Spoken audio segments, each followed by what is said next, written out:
onde é que nessa história toda começa a entrar, então, a Palmeira Jussara, nesse contexto? A Jussara foi a partir, se for falar mesmo na parte técnica, né, foi a partir de um contato que a gente teve com a Universidade Federal, né? A gente já existia uma relação com a Federal, um diálogo com o departamento, o Centro de Ciências Agrárias, né? Uhum. A gente tem uma entidade que é super parceira nossa, que é o CEPAGRO, e ele é lotado dentro da Universidade Federal. Essa estrutura do CEPAGRO, até pouco tempo atrás, ela era uma estrutura constituída por mas as ONGs, né, que se articulavam no campo da agricultura, elas se reuniram e constituíram uma estrutura chamada CEPAGRO na capital aqui de Santa Catarina, né, em Florianópolis, que era para ser uma estrutura representativa até dessas ONGs, dos movimentos, o TETRAF, o MST faziam parte do CEPAGRO, né, e que agora se constitui em mais uma ONG, uma mudança de estatuto e tudo mais. Mas então, por essa questão do CEPAGRO ser dentro, né, do Centro de Ciências Agrárias, a gente tinha um contato muito bom com os professores, né, do Centro de Ciências Agrárias da Universidade Federal de Santa Catarina. E lá a gente começa a discutir e conhecer, né, que essa palmeira, né, que aqui só era utilizada para extração do broto das folhas, né, como o pessoal chama aqui o couve, né, assim, então para extração do palmito, né, para conserva, né, e isso na maioria dos casos de forma clandestina, né, e na forma de roubo mesmo, de furto em áreas alheias, né, e que matava a palmeira, né, e que levava até uma previsão mesmo, né, um movimento que estava a ponto de promover a extinção dela, né. Para o entendimento da gente, foi isso que levou ela a compor a lista das ameaçadas de extinção, uma busca muito exagerada pelo palmito, né. E agora com a Jussara, com a conversa, com o diálogo com a Universidade Federal, a gente começa a perceber a Jussara com outro potencial, né, que é de realmente poder extrair um vinho, né, como chama no norte, né, uma polpa, né, como a gente busca chamar, de forma equivocada ou não, né. Polpa seria a fruta pura, né, sem adição de água, né, mas é permitido, né, assim, para a questão do açaí, né, chamar de polpa mesmo com adição de água. Então daí começa a entrar a Jussara na vida do semear, né, e a gente mora numa região assim que ela é extremamente abundante, né, e presente, assim, na floresta, né, ainda que sob a pressão do roubo, do furto, né, mas muito presente, né, na vida dos agricultores. E inclusive aqui nas cidades, aqui no Alto Vale, tu vai ver, assim, os quintais são recheados de palmeira Jussara, né? O pessoal adora plantar Jussara em quintal caseiro. Pela estética, principalmente, né? Ela é uma planta, assim, que o pessoal fala, pela estética, assim, é uma planta bonita, mas tem tantas outras plantas bonitas, porque plantar Jussara, mas a Jussara não atrapalha ninguém, né? Ela cai as baguinhas num determinado período, né? Isso às vezes incomoda uma família ou outra, né? Mas o pessoal também gosta de ver o passarinho lá, seja um tucano, um sabiá, um serelepe, né, um esquilo. Então o fato dela não incomodar, né, assim, muito, né, assim, ela pode estar no quintal e permite outras árvores de crescerem à volta dela, também acredito que seja uma das formas, dos motivos, né, que leva o pessoal a adotar ela nos quintais, né. Mas com certeza, que ela é muito bonita e traz um paz, né, para aquele quintal. E Jaciel, como é que é a experiência de coletar nos quintais? Tem facilitado um monte, se eu comparar com a área de mata fechada, as plantas geralmente são mais altas e mais finas, então facilita, é mais prático coletar, são plantas mais baixas, onde pegou mais insolação, o próprio fruto, a qualidade dele vem um pouquinho melhor, né? Então, mas todo é um sistema que vai se construindo só na região e também não deixando de lado os parques da agrofloresta que está sendo implantados, os manejos junto com a floresta. Mas nos quintais assim tem facilitado um monte a colheita. Então, quando tu leva 2 horas para colher uma quantidade lá no meio da mata, ali com meia hora tu conseguiu colher no quintal florestal aqui próximo da cidade. Né? Sim, e também tem a questão de que são várias, são várias árvores num espaço pequeno que se costuma ver num quintal, né? Quando numa floresta nativa elas têm um certo espaçamento, né? Eu falo dizer, o pessoal já tem um quintal, dá para se dizer pequeno, né? Então eles tentam colocar o máximo que eles conseguem de planta lá. Né? Então ali vai crescer, as palmeiras vão estar ali e ela vai frutificar da mesma forma que a gente tivesse isolada, né? Então ali facilita. tem 2, 3 plantas em poucos metros quadrados ali de área. Então facilita o manejo depois. E como é que tem sido a receptividade das pessoas que abrem os quintais para te fazer uma coleta? Assim, sabiam que era possível usar o fruto? Vocês levam essa informação para elas? Como é que tem sido isso? Primeiro que eles não conheciam que poderia ser colhido.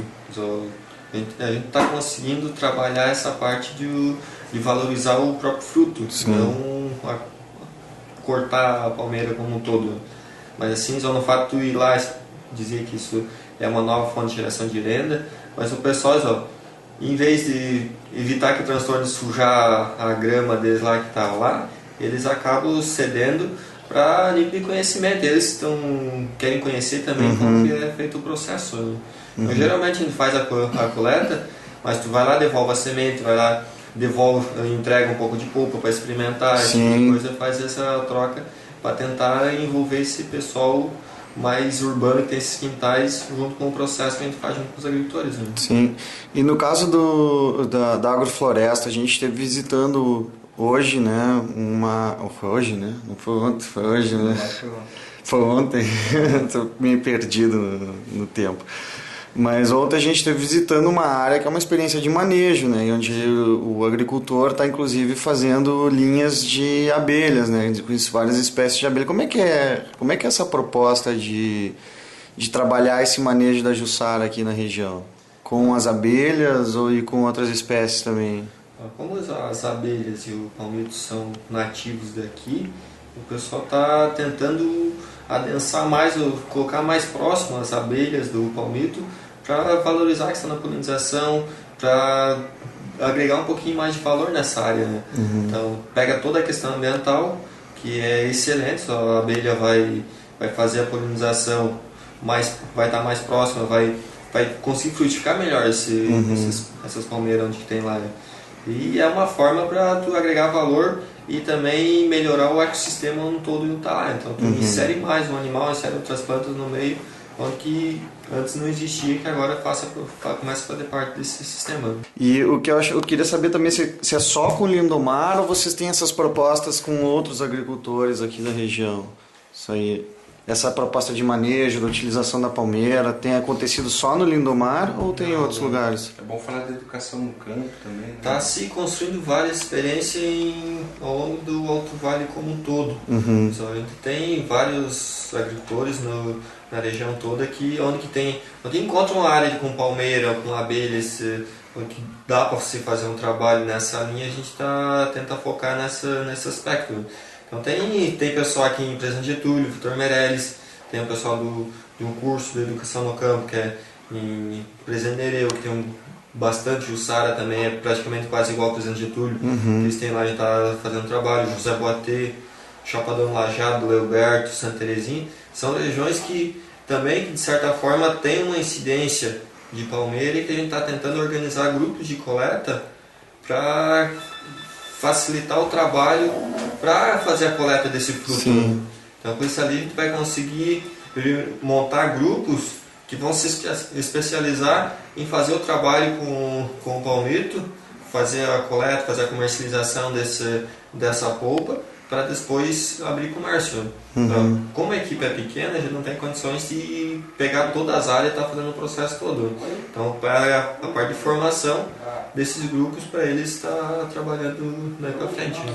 A gente tá falando de um processo novo, né? Sim. Ele é novo, até porque a gente comentou que, de maneira geral, a palmeira praticamente foi dizimada com a derrubada para tirar o palmito que mata, né?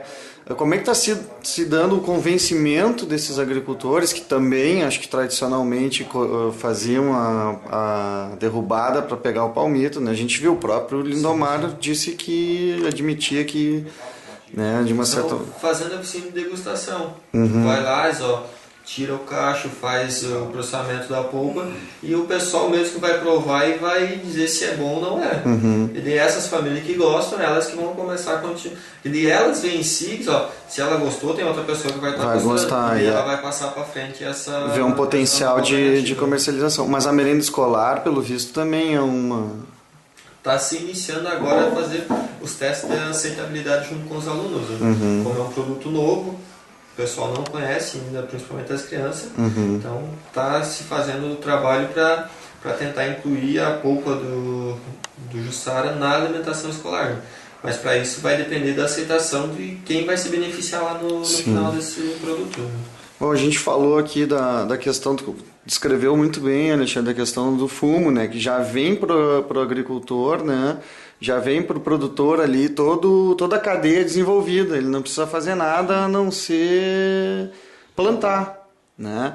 No caso da Jussara ou de outras culturas que a gente vem a fazer, principalmente no caso da Jussara, precisa fazer toda essa construção de mercado, né, para que seja possível que aquele agricultor se convença de que é melhor ele plantar a Jussara e colher o fruto e processar a polpa do que, por exemplo, plantar fumo.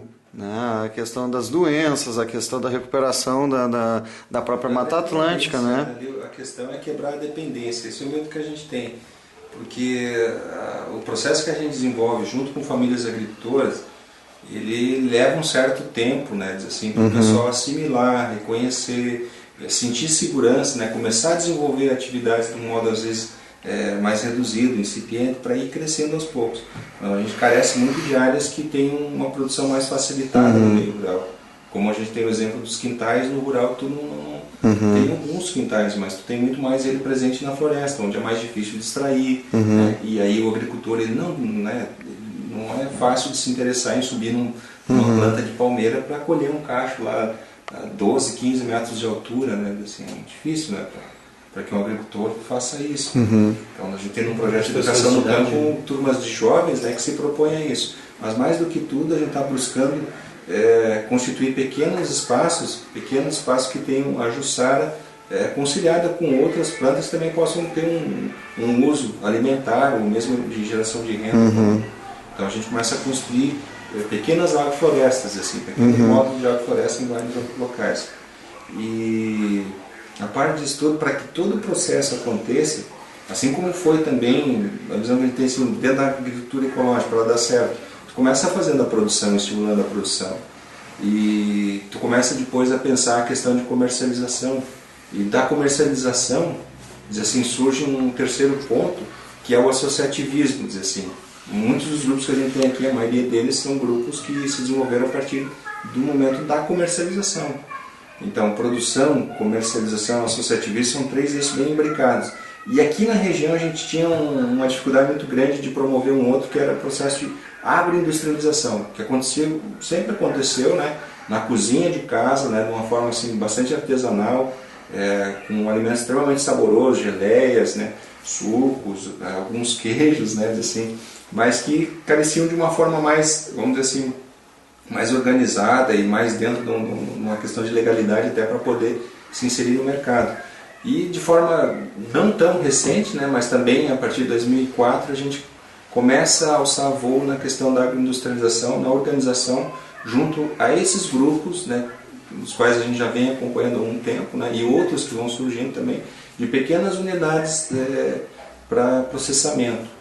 Então, com o apoio de uma política do governo que surgiu dos territórios rurais, né, a gente está constituindo pequenas unidades, né, que servem de espelho, de modelos, assim, e para fomentar mesmo, para motivar as pessoas, né, de que o processo de beneficiamento é possível e é bastante interessante também, se levar em consideração vários fatores, né, tu vai se inserir muito melhor no mercado, a população mais idosa vai ter também, que o nosso meio rural está passando uma questão de envelhecimento, pode ser que isso se reverta, pode ser que não, mas a agroindústria artesanal é uma forma que a pessoa de mais idade ela pode estar desenvolvendo essa atividade, né?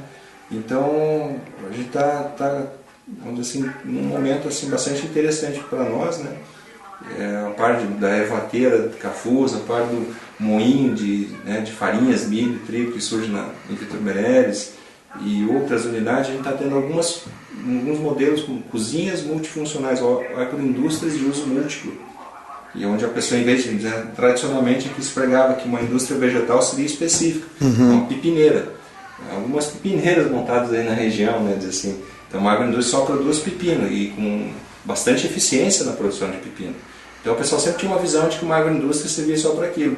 e de uma maneira equivocada, dizer assim, aquela agroindústria não respondia a todo o potencial que existe dentro de uma propriedade, né, do modelo, do perfil dessa criada aqui pelo povo aqui do Vale, né, assim, que tem uma diversidade muito grande de alimentos ao longo do ano, dizer assim, e uma capacidade de conhecimentos muito grande também de fabrico de massas, geleias, sucos, e conservas e tudo mais. E aí entra essa lógica das cozinhas multifuncionais, ou agroindústrias de uso múltiplo. Então nós temos hoje em dia assim, um grupo de Atalanta, o Semente do Futuro, se inicia agora a construção de uma, a previsão de uma outra aqui em Presidente Getúlio, né? Diz assim que vai ser para nós vai ser uma unidade de incubação, né? de formação, incubação e também de nível comercial, para que as famílias possam utilizar dela conforme as suas safras ao longo do ano, né? Conforme a sazonalidade da produção de fruta, de verdura, tal, elas vão poder estar utilizando esse espaço. E a gente acredita que ao longo do tempo outras, né, em função dessas que estão se implantando agora, vão surgir, né? A unidade de suco lá de Leoberto, outra unidade de cozinha também multifuncional em Santa Terezinha, junto do assentamento, né, que existe lá já há bastante tempo.